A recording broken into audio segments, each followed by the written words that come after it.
So నమస్తే. అన్ని పార్టీలు అయితే ఇప్పుడు మొత్తం జూబ్లీహిల్స్ నియోజకవర్గంలో తిరుగుతూ ప్రచారంలో అయితే కొనసాగుతూ ఉన్నాయి. సో ఇండిపెండెంట్ క్యాండిడేట్ కావచ్చు, ఇతరత్ర పార్టీలు కూడా పోటీ చేసిన ఇందులో దాదాపు 150 మంది కూడా క్యాండిడేట్లు దీనిలో పోటీ చేస్తూ ఉన్నారు. అయితే ఒకసారి ప్రధానమైన పార్టీలు కాకుండా మనం ఇప్పుడు బీసీకే పార్టీ అభ్యర్థి తెలంగాణ శ్యామ్ ఉన్నాడు, ఒకసారి మాట్లాడదాము. ప్రచారం ఎలా కొనసాగుతూ ఉన్నది, ప్రజలు ఏమనుకుంటా ఉన్నారు, ముఖ్యంగా కాంగ్రెస్ పార్టీ ఇచ్చిన హామీల గురించి ఏమనుకుంటా ఉన్నారు, అభివృద్ధి గురించి ఏమనుకుంటా ఉన్నారు, అభివృద్ధి కావాలా, అందుబాటులో ఉన్న వ్యక్తి కావాలా అని చెప్పేసి ఇట్లాంటి అన్ని అంశాల గురించి అడిగి తెలుసుకుందాం. మస్తే శ్యామ్. నమస్తే. నమస్తే బ్రదర్. సో చెప్పండి, దాదాపు మీరు 1.5 month నుంచి తిరుగుతా ఉన్నారు. ప్రకటించినప్పటి నుంచి కూడా కొంచెం లేట్ అయినట్టు ప్రచారం. ఎందుకు లేట్ కావాల్సి వచ్చింది? ముఖ్యంగా ఇప్పుడు కాంగ్రెస్ పార్టీ అభివృద్ధి అధికారంలో ఉంది కాబట్టి అభివృద్ధి గురించి ఏమనుకుంటా ఉన్నారు? అంటే అభివృద్ధి గత ప్రభుత్వం ఏదైతే తెలంగాణ పేరుతోని, తెలంగాణ సెంటిమెంట్ తోని కొన్ని వందల వేల మంది విద్యార్థులని చంపి ఓకేనా వాళ్ళ చావుల పునాదుల మీద ఒక కుటుంబమే 10 ఏళ్ళు రాజ్యం వెళ్ళింది. దాని తర్వాత సరే కాంగ్రెస్ రావాలి, మార్పు కోరుకున్నారు ప్రజలు, కాంగ్రెస్ రావాలి, కుటుంబ పాలన పోవాలని కాంగ్రెస్ పార్టీని ఆదరించి అధికారంలో అంటే కూర్చోబెట్టారు. ఇచ్చినటువంటి ఆమెను 100 రోజులలో అన్ని నెరవేరుస్తామని చెప్పారు వాళ్ళు. ముఖ్యమంత్రి ఇప్పుడున్నటువంటి రేవంత్ రెడ్డి గారు సభలు సమావేశాలు పెట్టి అనేక జిల్లాలు తిరిగి కాంగ్రెస్ పార్టీ కార్యకర్తలను వేసుకొని అనేక రకాల హామీలు ఇచ్చాడు. అది రైతు డిక్లరేషన్ కావచ్చు, లేకపోతే కామారెడ్డి బీసీ డిక్లరేషన్ కావచ్చు, జాబ్ నోటిఫికేషన్ కావచ్చు, నిరుద్యోగుల సమస్య కావచ్చు, ఇంకా రకరకాల ఇటువంటి హామీలన్నీ ఇచ్చాడు. 2000 ఉంటే మేము 4000 ఇస్తామన్నాడు. ఇటువంటి రకరకాలు ఉన్నాయి. లేనటువంటి వాళ్ళకి అందరికీ రేషన్ కార్డులు ఇస్తామన్నాడు. నిరుద్యోగ సమస్య లేకుండానే చేస్తామన్నాడు. నోటిఫికేషన్స్ వాళ్ళకంటే మేమే ఎక్కువ ఇస్తున్నాడు. ఇట్లాంటి రకరకాల హామీలు ఇచ్చి ఈరోజు ప్రజల నుంచి తీవ్రమైనటువంటి వ్యతిరేకతను ఎదుర్కొంటా ఉన్నాడు. అందులో భాగంగా మేము ఎప్పటి నుంచో ఉత్తరాది ఆధిపత్యానికి వ్యతిరేకంగా పోరాటం చేస్తూ ఉన్నాం. మార్వడి, గుజరాత్, రాజస్థాన్ ఆధిపత్యానికి వ్యతిరేకంగా ప్రజాస్వామ్య పరిరక్షణ కోసం, సెక్యులరిజాన్ని బలపరచడం కోసం మేము ఇటువంటి అంశాల మీద మేము ఎప్పటి నుంచో పనిచేస్తూ ఉన్నాం. ఈ పాలకులకు చెప్తా ఉన్నాం, మీరు మాట్లాడిన ఏదో నామకే వస్తే రేవంత్ రెడ్డి ఉత్తరాది పెత్తనానికి వ్యతిరేకంగా కొట్లాడుతున్నాం, మాకు డిమానిటేషన్ అదే పార్లమెంట్ సీట్లు అక్కడ పెంచుకొని ఇక్కడ తగ్గిస్తే మాకు అన్యాయం జరుగుతుందని ఏదో స్టాలిన్ దగ్గరికి పోయే ప్రయత్నం చేసి ఫోటోలకు వదిలిచ్చే ప్రయత్నం చేశాడు తప్ప నిజంగా బీజేపీతో బలంగా కొట్లాడట్లేడు. సో మేమంటున్నాం, ఈ దేశానికి 2 ప్రధానమైనటువంటి శత్రువులు, అది ప్రజాస్వామ్యానికి కూడా శత్రువులు అయినటువంటి పార్టీలు. అవి ఒకటి బీజేపీ అయితే, రెండోది కాంగ్రెస్. ఇక మూడోది దానికైతే ఉనికి లేదు. అది ప్రాంతీయ పార్టీగా మనం అనుకున్నాం, మనందరి బాగు కోరుతుందేమో, మంచి చేస్తుందేమో. ఆ తెలంగాణ రాష్ట్ర సమితి అయితే అందరూ నిజంగా తెలంగాణ పార్టీ అనుకోవచ్చు. దాన్ని ఎప్పుడైతే బీఆర్ఎస్ పార్టీగా వాళ్ళు చేసుకున్నారో అప్పటి నుంచి అది కూడా జాతీయ పార్టీ అయిపోయింది, ప్రాంతీయ పార్టీగా చచ్చిపోయింది. కాబట్టి ఓ ప్రాంతీయవాదులుగా మేము వీసీకే పార్టీగా ఇక్కడ ఉన్నటువంటి దక్షిణాది హక్కుల కోసం, తెలంగాణ ఆత్మగౌరవం కోసం పోరాటం చేస్తూ ఉన్నాం. ముఖ్యంగా వర్తక వ్యాపార చట్టం తేవాలని, మా వ్యాపారాలు మేమే చేసుకుంటాం, మా సంస్కృతి మా సాంప్రదాయాల్ని కాపాడుకుందాం అని చెప్పేసి దాంట్లో భాగంగా నామినేషన్ వేయడం జరిగింది. జూబ్లీహిల్స్ ప్రజలందరూ ముఖ్యంగా ఇక్కడ బతికేటువంటి వాళ్ళు అణగారినటువంటి ప్రజలు ఉంటారు. ముస్లిమ్స్, మైనార్టీలు కావచ్చు, క్రైస్తవ మైనార్టీలు కావచ్చు, ఎస్సీలు కావచ్చు, బీసీలు కావచ్చు, ఎస్టీలు కావచ్చు, ఇలా రకరకాల ప్రజలు, ఆంధ్ర సెక్యులర్స్ కూడా కూలీనాలు చేసుకునేటువంటి ప్రజలు ఉంటారు. రోజువారు ఏమంటారు, సినీ రంగంలోకి కూలికి పని కెమెరామ్యాన్స్, చిన్న చిన్న పనులు కార్మికులు ఎక్కువ ఉంటారు, సినీ కార్మికులు ఉంటారు. ఆ పక్కనే ఉన్నటువంటి ఐటీ కంపెనీలలోకి వెళ్ళేటువంటి కాంట్రాక్ట్ లేబర్స్ ఉంటారు. సో వాళ్ళందరికీ అందాల్సినటువంటి స్థాయిలో సంక్షేమ పథకాలు అందలేదు. కాబట్టి తీవ్రమైనటువంటి వ్యతిరేకతతోని ఈ ప్రభుత్వాల మీద, ఈ పాలకుల మీద ఉన్నారు. కాబట్టి మాకే ఓటేస్తారనేటువంటి బలమైన నమ్మకం మాకున్నది. అయితే ముఖ్యంగా ఇప్పుడు శ్యామ్ పోటీ చేయడానికి అంటే బీజేపీ మీద వ్యతిరేకత తీసుకురావడానికా, లేకపోతే కాంగ్రెస్ పార్టీ ఇచ్చిన హామీల గురించా, ఇటు బీఆర్ఎస్ చేయని అభివృద్ధి గురించా ఏం చెప్తా ఉన్నారు? మీరేం చెప్తా ఉన్నారు ప్రజలకు? 3 పార్టీలు బీఆర్ఎస్ మీద వ్యక్తిగతంగా, బీజేపీ మీదనో, బీఆర్ఎస్ మీదనో, కాంగ్రెస్ మీదనో మాకు ఎవరి పట్ల వ్యక్తిగతంగా కోపం లేదు. ఈ పార్టీలు ప్రజాస్వామ్యానికి వ్యతిరేకమైనటువంటి పార్టీలు. ఈ పార్టీలు మార్వాడి, గుజరాత్, రాజస్థాన్ పార్టీలు.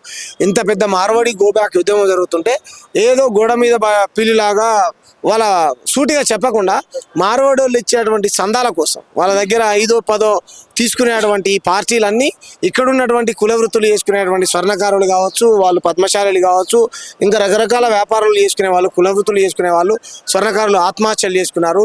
మేము పెట్టుకునేటువంటి బంగారం షాపులు, మేము చేసేటువంటి బంగారం పని మార్వాడి, గుజరాతీ వాళ్ళు చేసుకుంటా ఉన్నారు. మేము చచ్చిపోతూ ఉన్నారు, వాళ్ళందరూ రోడ్లు ఎక్కారు. వైశ్యులు ఒకప్పుడు మాకే ఈ దుకాణాలు ఉండేటి, ఈరోజు మార్వాడీలు వచ్చి దుకాణాలు పెట్టారని తెలంగాణ వైశ్యులు మొత్తం రోడ్లు ఎక్కారు.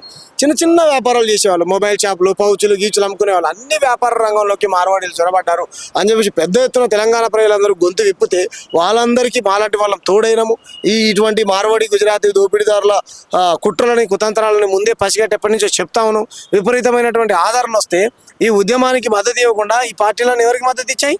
తెలంగాణ వాళ్ళు తాగుబోతులు, పొద్దున్న లేస్తే తెలంగాణ వాళ్ళు పని చేత కాదు తింతావుతారు అనేటువంటి ఆ సంఘాలకు, ఆ మార్వాడి గుజరాతీలకు సపోర్ట్ చేసినాయి కదా. కాబట్టి మార్వాడి గుజరాతీ రాజస్థాన్ ఓట్లు మాత్రం వాళ్ళకి ఏమనండి.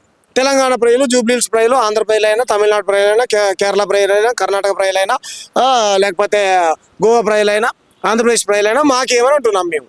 కాబట్టి మేము ఎవరికి వ్యక్తిగతంగా ఎవరికి వాళ్ళ పట్ల మాకేం కోపం లేదు. వాళ్ళ పార్టీలు ఏమైనా ఉంటే వాళ్ళు ప్రచారం చేసుకోమనండి. ప్రజలు చేవేళ్ళలో కనుక ఏ విధంగా బస్ యాక్సిడెంట్ అయ్యి ప్రజల ప్రాణాలకు అమాయకమైనటువంటి ప్రజల సావులకు కారణమయ్యారో అలా మిమ్మల్ని ఎట్లయితే వస్తే తిరిగి కొడుతున్నారో బస్సులోకి వచ్చి కూడా అలాగా మిమ్మల్ని కొడతానంటా ఉన్నారు.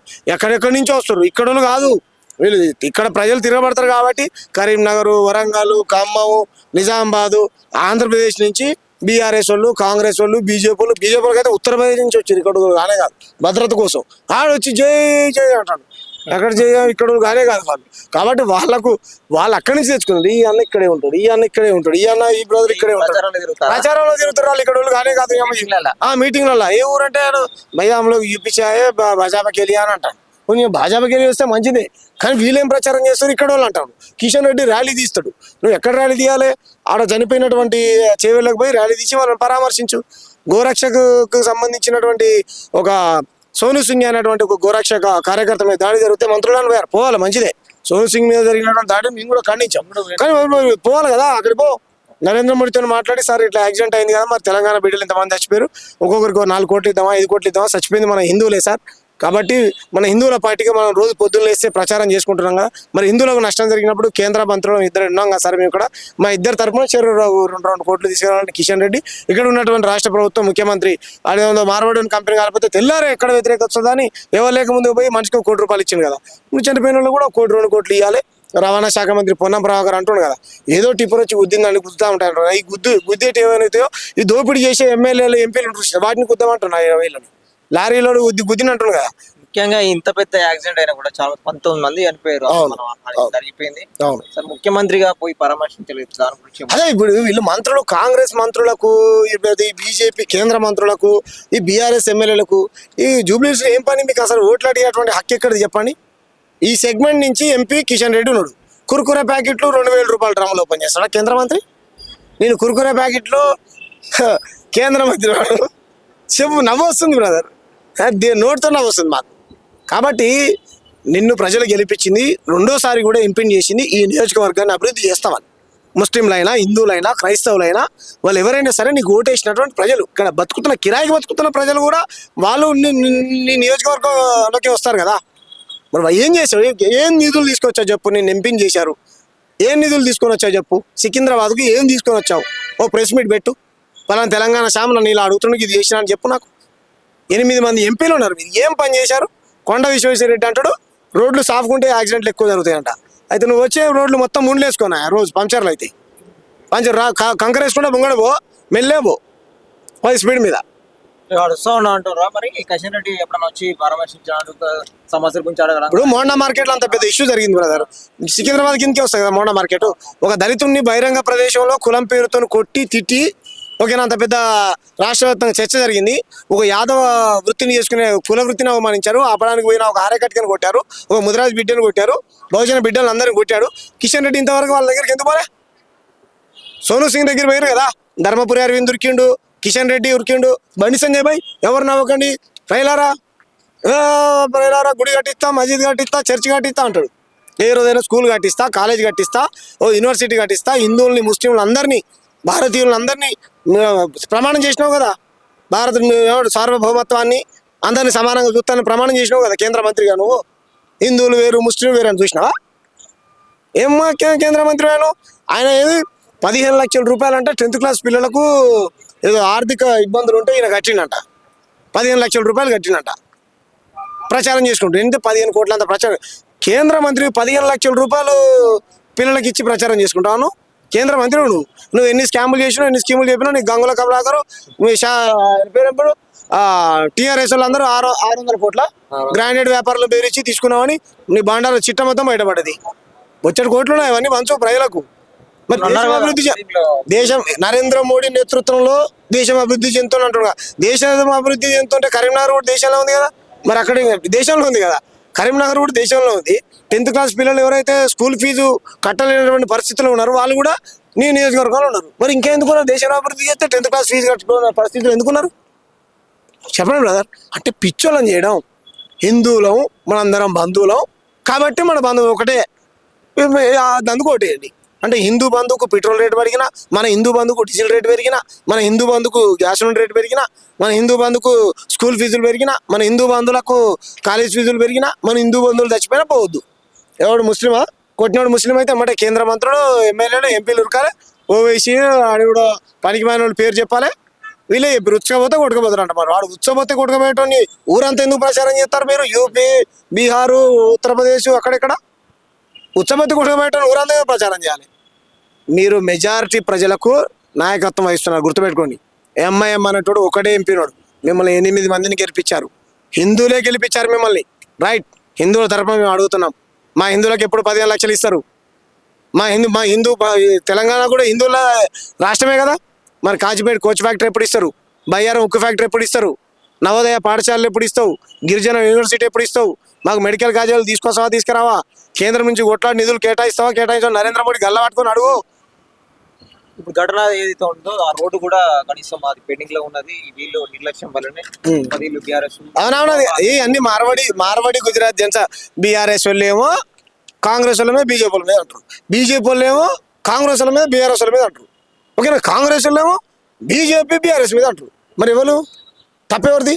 సవితా ఇందర్ రెడ్డి పోతే ఆమె ఏ పార్టీ? గతంలో కాంగ్రెస్ నుంచి బీఆర్ఎస్ వాళ్ళకి వచ్చింది. ఉరికిచ్చిరా లేదా? తల్లి దండం పెడతావమ్మా, పో అమ్మా నువ్వు అని అన్నారు. బాంచన్ని కాలు మొక్త పో అమ్మా, నీ పాపపు అడుగులు ఈ నేల మీద పెట్టకన్నారు. ఉరికింది. తర్వాత ఆయన పేరు ఏం పేరు? కాంగ్రెస్ నుంచి కాంగ్రెస్ నుంచి బీఆర్ఎస్ లో, బీఆర్ఎస్ నుంచి బీజేపీ పోయిన విశ్వేశ్వరరెడ్డి పోయిండు. పోయి నాదా తప్పు, బీఆర్ఎస్ అని అంటుండు. ఈయన కూడా ఉరికిచ్చారు ప్రజలు. తర్వాత మళ్ళీ ఇంకో కాంగ్రెస్ వాళ్ళు వచ్చారు. ఆయన పేరు ఏం పేరు? ఎమ్మెల్యే. ఆయన పోయిండు. ఆయన కూడా పోతే ఉరికిచ్చారు. మరి ముగ్గురు ఉరికిచ్చారు కదా మిమ్మల్ని చేయాల ప్రజలు. ముగ్గురు ఉరికిచ్చారు కదా. ఎవరిది తప్పెవరు మరి చెప్పరి? ఒక పార్టీ మీద ఒక పార్టీ నూక్కోవడం కాదు. ఖబర్దార్, ప్రజలన్నీ పసిగడతా ఉన్నారు. దొంగ నాయకులు. ఈ పార్టీలో దొంగ పార్టీలు బీఆర్ఎస్, బీజేపీ, కాంగ్రెస్. ఈ 3 పార్టీలకు దిమ్మ తిరిగే సమాధానం ఇవ్వాలని జూబ్లీహిల్స్ ప్రజలు మీ ఛానల్ వేదికగా కోరుకుంటున్నాం. అయితే కాంగ్రెస్ పార్టీ ఇచ్చిన హామీల మీద కొట్లాడుకుంటే వీళ్ళు బంజారాహిల్స్ లో గుడి మీద దాడి జరిగిన తర్వాత వీళ్ళు కమిటీ వాళ్ళు గుడి కోసం ప్రచారం చేస్తారు. గుడి ఎక్కడ ఉంది బ్రదర్? కాదు బ్రదర్, గుడి బంజారాహిల్స్ లో ఉంది. సంజయ్ కూడా కొన్ని వ్యాఖ్యలు బండి సంజయ్ కాదు, తొండి సంజయ్. అంటే గెలవకపోతే కట్టియరా? అసలు బంజారాహిల్స్ లో గుడి ఉన్నది, జూబ్లీహిల్స్ లో ఎన్నికలు జరుగుతున్నాయి. ఇక్కడ ఉన్న గుడికి అక్కడే గుడికి ఏం సంబంధం? ఈయన ప్రజలకు ఏం కావాలో అడుగుదా ఫస్ట్ నువ్వు. కేంద్రం నుంచి నిధులు తీసుకురా. ఇక్కడ పెద్ద వాళ్ళు డిగ్రీ కాలేజ్ కావాలంట, ఇంటర్మీడియట్ కాలేజ్ కావాలంట, ఒక super speciality, multi speciality hospital కట్టి ఉచితంగా ప్రైవేటు విద్యా వ్యవస్థలు, ప్రైవేటు వ్యవస్థలు ఏమన్నా వాటి పర్మిషన్లు మొత్తం రద్దు చేయి. ప్రైవేట్ ఎవరెవరికైతే పర్మిషన్లు ఇచ్చిరో, ప్రైవేట్ స్కూల్స్, కాలేజీలు, హాస్పిటల్స్, ఈ బస్సులు ఏవైతే ప్రైవేట్ రంగాన్ని మొత్తం రద్దు చేయాలి. అన్నింటినీ ప్రభుత్వంలో విలీనం చేయాలి. అటువంటి చర్యలు ఏమైనా తీసుకుంటా చెప్పు. అఖిలపక్ష మీటింగ్ పెట్టు, నరేంద్ర మోడీతో మాట్లాడు. ఒకరోజు కూర్చొని రా, నేనే ప్రెస్ మీట్కు డబ్బులు ఇస్తా. నరేంద్ర మోడీకి కుర్చీ తూడ్చి శుభ్రంగా ఒకటి తెల్లది ఎత్తా, దాని మీద కూర్చోబెట్టి కింద కూర్చోబెట్టి ప్రైవేట్ రంగాన్ని మొత్తం ప్రభుత్వంలో విలీనం చేద్దాం. అప్పుడు మన అందరూ హక్కు అవుతుంది. దొంగలు, విద్యా విధానంలో దోపిడీ, ప్రైవేట్ హాస్పిటల్ పోతే లక్షల రూపాయలు ఏమంటారు, చిన్న దగ్గు వస్తే చాలు. చూసిరుగా మొన్ననే మన తెలంగాణ జర్నలిస్టులు మొత్తం పోయి ఒక హాస్పిటల్ మీద పడితే మన దోపిడీ. దగ్గు వచ్చిందని పోతే ఆపరేషన్ చేసి లక్షల రూపాయలు వసూలు ఇస్తున్నాడు. కాబట్టి ఇటువంటి దోపిడీ దారుల వెనకాల ఉండేది మొత్తం ఈ మార్వాడి గుజరాత్ పార్టీలే, ఈ రాజకీయ నాయకులే. మన సాగులకు, మన పేదరికానికి, మన సర్వ రుగ్మతలకు కారణం ఈ రాజకీయ పార్టీలే. వాళ్ళని ఓడించండి. సామాన్యులం మేము మీ దగ్గరికి వస్తున్నాము, ఓట్లు అడుగుతున్నాము, ఒక నోటు కూడా అడుగుతున్నాము. కాబట్టి ఓటు చైతన్యం, ఓటు విప్లవం రావాలి. డబ్బులు తీసుకోకుండా, మందు తీసుకోకుండా ఓట్లు వేయండి. నేను తెలంగాణ శ్యామ్గా మీ దగ్గరికి వస్తా ఉన్నాను. 24/7 మీకు అందుబాటులో ఉంటాను. నా ఫోన్ నెంబర్ 9000806754. కుండా గుర్తున్నది 19వ నెంబరు. కాబట్టి ఆ సీరియల్ నెంబర్ పైన నాకు ఓటేసి గెలిపిస్తే కనుక మీ అందరికీ ప్రజాసేవ చేసుకునేటువంటి భాగ్యాన్ని నాకు కల్పిస్తారని నేను ఆశిస్తా ఉన్నాను. కేవలం తెలంగాణ శ్యామ కొంతమంది అంటా ఉన్నారు ఓన్లీ పాపులారిటీ కోసమే తిరుగుతా ఉన్నాడు. మరి గురించి మాట్లాడినట్టు ఇప్పుడేమో జూబ్లీహిల్స్ లో పోటీ చేస్తా ఉన్నాడు. అంతకుముందు మార్వాడి ఉద్యమం లేకముందు కూడా ఎంపీగా పోటీ చేసిన నేను. వాళ్ళు ఎవడో కూడా నాకు తెలియదు. వాళ్ళు సరే పాపులారిటీ అయితే పాపులారిటీ చేయకు అని చెప్పి ఏమవుతుంది? ఎవరైతే అట్లా అంటారో చేయకని చెప్పి అయిపోతుంది కదా. కాబట్టి బండి సంజయ్ ఎవరికి తెలియదు, నేను ప్రపంచం మొత్తం తెలుసు. నిలబడి గట్టిగా ఇదే మైక్ తీసుకొని పోయి బండి సంజయ్ ముచ్చికాడ పెట్టి ఇంగ్లీష్ మాట్లాడుతున్నాం, హిందీ మాట్లాడుతున్నాం. నేను నరేంద్ర మోడీ దగ్గర తీసుకొని పోయి ఇంగ్లీష్ మాట్లాడుతున్నాను. పొద్దున్నేసే ప్రపంచం అంతా తిరిగి వస్తాడు కదా, ఏ లాంగ్వేజ్ మాట్లాడతారు? నాకు తెలంగాణ యాస భాష ఒకటే వస్తుంది. మేము ఇక్కడ బుద్ధి పెరిగిన వాళ్ళం. గుజరాత్ భాషను మాట్లాడవాళ్ళు బండి సంజయ్ మరి వాళ్ళ నాన్న. కాబట్టి ఇలా తప్పుడు ప్రచారం చేసే వాళ్ళు ఎవరైతే ఉంటారో వాళ్ళంతా మానసికంగా ఏదో ఇబ్బంది పెట్టడం కోసం నాతో డిబేట్ చేస్తాడో చెప్పి బండి సంజయ్ రమ్మని కూర్చోబెట్టి మాట్లాడమను. బండి సంజయ్ రమ్మను, రేవంత్ రెడ్డి రమ్మను, నరేంద్ర మోడీని రమ్మను, బీఆర్ఎస్ నుంచి కేసీఆర్ కూడా రమ్మను. నేను మాట్లాడతా ప్రజా సమస్యల పైన, వాళ్ళు ఏమైనా మాట్లాడతారు. విద్య మీద మాట్లాడతారా, వైద్యం మీద మాట్లాడతారా, నిరుద్యోగ సమస్యల గురించి మాట్లాడతారా, రైతుల గురించి మాట్లాడతారా, ఈ హైదరాబాద్ గురించి మాట్లాడతారా, లేదంటే ఈ జూబ్లీస్ గురించి మాట్లాడతారా?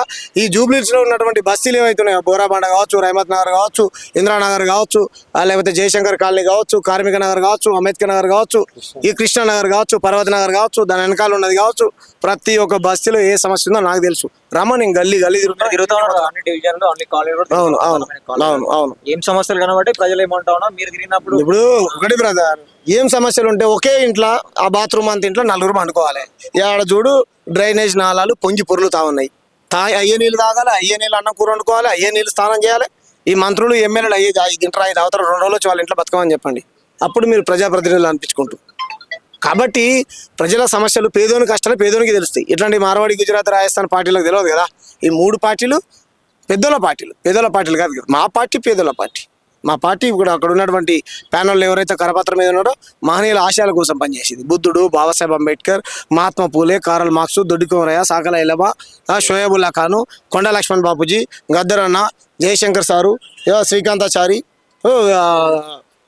వీళ్ళ కోసం డాక్టర్ బాబాసాహెబ్ అంబేద్కర్, పెరియారు, వీళ్ళందరి కోసం బెరీలు తక్క, మారోజు వీరన్న, ఇటువంటి మహనీయుల ఆశయాల కోసం పనిచేసేది మా పార్టీ. మీరు అన్నట్టుగా గుజరాతీ పార్టీలు అని చెప్పేసి ఈ 2 ప్రధానమైన పార్టీలు అని చెప్పేసి అవును. బీఆర్ఎస్ 10 సంవత్సరాలు అధికారంలో ఉంది కదా, ఇక్కడ 3 సార్లు ఎమ్మెల్యే ఉన్నాడు. అవును. ఎటువంటి అభివృద్ధి కూడా కనబడతలేదు. ఏం కనపడలే అభివృద్ధి. ఓకే, ఆయన పార్టీ ఇసుకంతా కూడా కనబడతలేదు. ఇసుకంత కాదు కదా, కానీ ఇసుకలో సగం అంతా కూడా కనపడతలే మాకు. ఏం కనపడితే కనుక మళ్ళీ ఎందుకు ప్రైస్ చిన్న చిన్న ఇండ్లు ఎందుకు ఉంటాయి? 20 ఏళ్ళ నుంచి కిరాయికి ఉంటాడా? కోడి పిల్లని అడగమ్మేయాలా, మేకని అడగమ్మేయాలన్నావు కదా. 20 ఏళ్ళ నుంచి మరి ప్రజలందరూ కిరాయికే ఉన్నారు. మరి వాళ్ళకి అమ్మతానికి, వాళ్ళకు కట్టేయడానికి నీకు ఇల్లే దొరకలేదా? 20 ఏళ్ళ నుంచి వాళ్ళు 24 ఏళ్ళ నుంచి కిరాయికి ఉంటారు కదా. 2014లో తెలంగాణ రాష్ట్రం ఏర్పడ్డది, రాష్ట్ర ముఖ్యమంత్రి అయింది. అప్పటి నుంచి బీఆర్ఎస్ 10 ఏళ్ళు ఉన్నది కదా. మరి ఎందుకు కట్టేయాలి? రేషన్ కార్డులు ఇంకా రాలేదట. ఒక అక్క ఏడుస్తుంది, నేను వీడియో పెడతా కావాలంటే చూడు. కాబట్టి మీరేదో పైకి ఏడొచ్చినాయి. కాంగ్రెస్ వచ్చినా కూడా రాలే. కాంగ్రెస్ కూడా అంతే. Congress Delhi party, BRS party farm house party, BJP party Marwari, Gujarat, Rajasthan party. ఇంకా తెలంగాణ ప్రజల పార్టీలు ఎక్కడి? సామాన్యులు మా దగ్గరికి వస్తే మందు పంచి, లేకపోతే ఇంకోటి పంచి వాళ్ళు మాకు ఓటేయండి అని వాళ్ళు అనుకుంటారు. అలాంటి సామాన్యులు ఓటేస్తే మార్పు వస్తుంది. ఇప్పుడు అభివృద్ధి కావాల్సిన వాళ్ళు కావాలా, లేకపోతే అందుబాటులో ఉన్న వాళ్ళు కావాలా? నేను ఏమంటున్నా అంటే బ్రదర్, ప్రతి సమస్య పైన అసెంబ్లీలో జూబ్లీహిల్స్ కేంద్రంగా గలవిప్పాలంటే నాలాంటి యువకుని గెలిపియండి. నాకే కాదు, ఇంకా చాలా మంది 59 మంది నామినేషన్ వేశారు.